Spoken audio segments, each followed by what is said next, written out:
two related points. Saya nak menekan sekali lagi tafsiran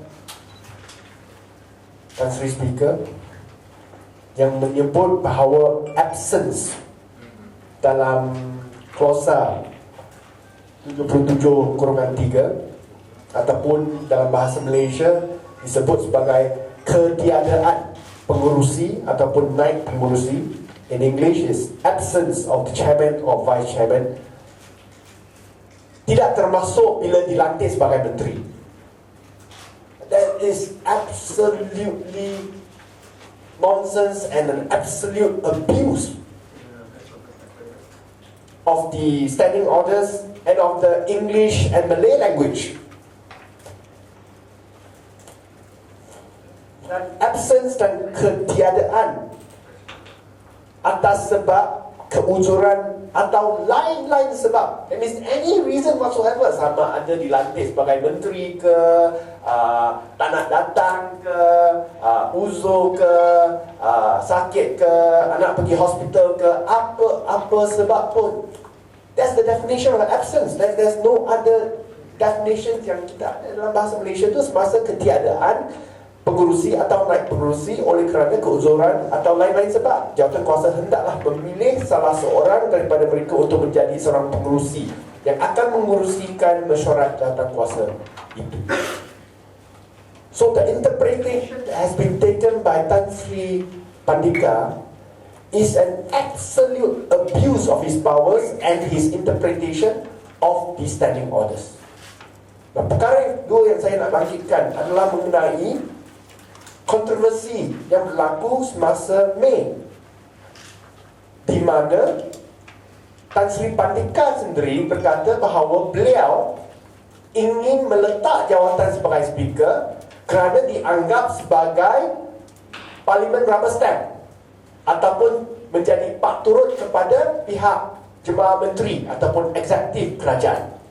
He said himself, he said, it's not true that I tendered my resignation because I was unhappy with the toilets or furniture in the parliament building.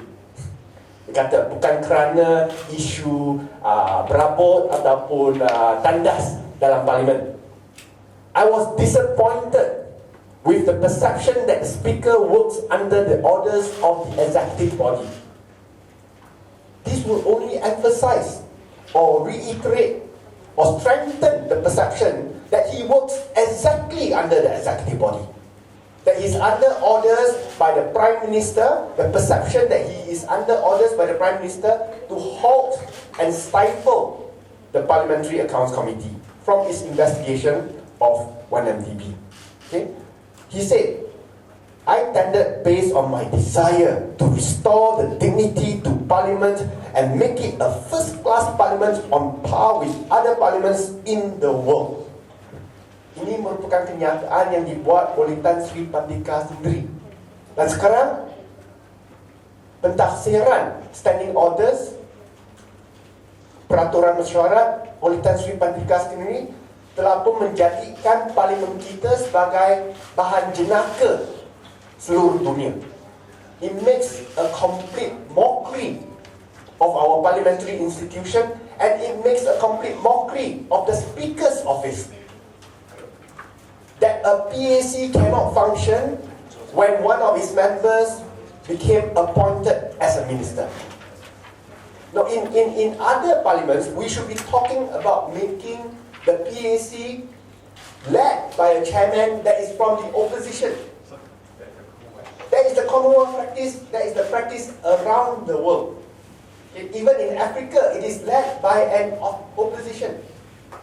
In Malaysia, bila kita ada naib pengerusi yang perlu ditugaskan untuk bertugas sebagai pengerusi semasa pengerusi tiada, ia dihalang secara langsung. So the complete opposite is happening, and our speaker is endorsing that position. So how does that stand with his view that he wanted to resign because he didn't want the Malaysian Parliament to look like a rubber stamp? We look completely like a rubber stamp at this point in time. So we hope that the speaker will review his decision, that the PAC cannot function without its chairman, because the provisions in the standing order, any primary school student reading it, okay, who understands Malay or English, will read it, that if the pengurusi tiada, okay, seorang lain, kalau ada naib pengurusi yang mengurusikan mesyuarat, dan kalau tak ada naib pengurusi, seorang lain akan dipilih daripada ahli-ahli jawatankuasa yang hadir untuk pengurusikan mesyuarat tersebut.